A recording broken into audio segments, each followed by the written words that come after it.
Greetings and welcome to Action for Healthy Kids webinar on skipping the screen. This is one in a series of 4 webinars designed for busy families. Parents have limited time but want to make a difference. Things can get complicated with schedules, extra activities, homework. Just getting everyone where they need to be on time is challenging. But we need to keep in mind the importance of eating healthy and being active to every aspect of our children's lives. Eating healthy and being active impacts our children's ability to learn, to grow, and to be successful. So we've developed some ways to help parents. Make it simple, take small steps, and begin a journey for health that will lead to all kinds of good results. This short webinar will focus on why we need to skip the screen, reducing the time we spend in front of computers, television, even cell phones. And we'll give you some ideas on how you can do just that. How much time does your family spend in front of a screen? Maybe more than you think. What about computers, video games, cell phones? In the past 20 years, we've added more and more screens to our daily lives. Kids today spend an average of over 20 hours per week, and some kids spend as much as 50 hours per week in front of a screen. That's like having a part-time job without the pay. A recent report cited children ages 8 to 18 spend 7.5 hours per day using entertainment media, with 4.5 hours watching television, 1.5 hours on computer, and over an hour playing video games. That doesn't even include texting. Not all screen time is a waste. There are educational television shows where kids can learn about the environment, cooking, maybe even fishing. And there are computer games that can increase math skills or teach them a new language. But most of the time spent by kids in front of a screen is not on these type of pursuits. It's more likely they're watching music videos or cartoons, maybe playing games, or socializing through Facebook on the computer. So the first thing we need to do is take a look at how much time your kids are spending in front of a screen. Technology can eat away huge amounts of time for everyone in the family, even our phones. But the worst culprit is television. Did you know kids watch over 2,300 hours of television a year?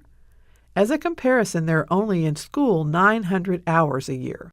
And during the time they're watching, they see over 40,000 commercials. Many of them are for unhealthy foods, which they then feel they need to try, and they push parents to purchase. As parents, we have to set the limits and set the example. We want to help you find ways to cut back the screen time for your family, but still have fun. There are several hidden consequences to watching television you need to think about. Many times, kids will be tempted to eat snacks while they watch. When you go to a movie, you get a snack, so kids may think it's logical if you're going to watch television, you need a snack. That could mean if your family watches a lot of television, you're eating more than you realize. Another issue is the sleep that is lost due to too much screen time. Teens should get 8.5 to 9 hours of sleep every night. If they're spending 4 to 6 hours a day in front of a screen and 8 hours a day at school, that's over half the day. Add in some sleep, and there's not much time left for homework, being with friends, or any other activities. Your younger kids need even more sleep. Without sleep, kids are not as alert in class, they have more behavior issues, and if they're in sports, lack of sleep can slow their response and concentration. Sleep really helps our kids re-energize. So how do we start getting kids away from their screens, get them active, and get them engaged? First, set some limits for television watching and computer video games. For example, no computer video games on school nights, only 2 hours of TV on weekends, or maybe 14 hours of screen time per week total. Watch TV together. When you do watch TV, find a show everyone will enjoy. Then talk about what you've watched and turn the TV off for a while. When you do spend time in front of the screen, do some activity every 30 minutes. Stretch, practice yoga, walk on a treadmill, or even lift weights. Challenge the family to see who can do the most knee bends or leg lifts during commercial breaks. Do 5 jumping jacks during commercial breaks. Change the channel on the television set or the cable box instead of using the remote. Make bedrooms a no-screen zone. All televisions and computers should be in family rooms or living rooms. Kids who have TVs in their rooms tend to watch about 1.5 hours more TV per day than those who don't. Turn off the TV during dinner. 40% of American families always or often watch TV during dinner. Spend that time talking about what happened during the day instead of staring at a screen. Don't use TV time as a reward or as a punishment. This makes TV seem even more important and desirable. Finally, kids need to be active at least 60 minutes each day. That's moderate to vigorous physical activity. Activity like soccer or riding a bike, maybe dancing. Not all kids are athletes, but all kids still need to be active. Sometimes a lack of interest in sports is more about fear of competition than about not liking to participate. If your child has not found a sport or activity that they feel is exciting for them, don't give up.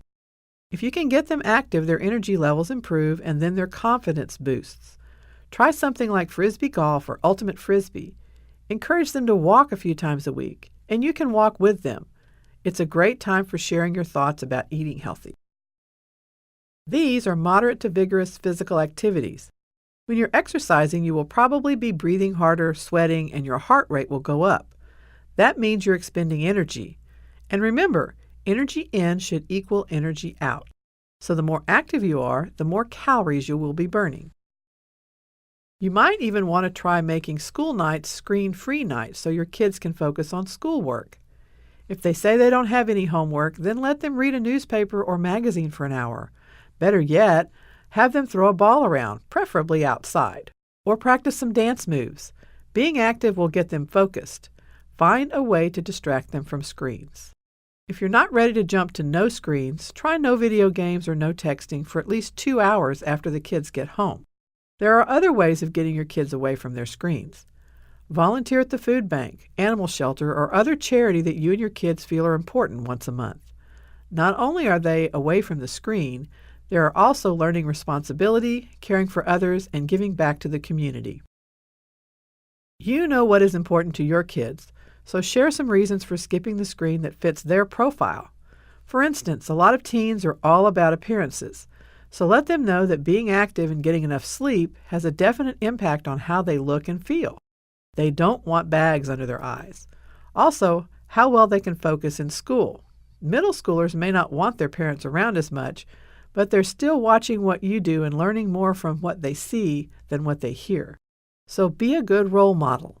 Let them see you be active.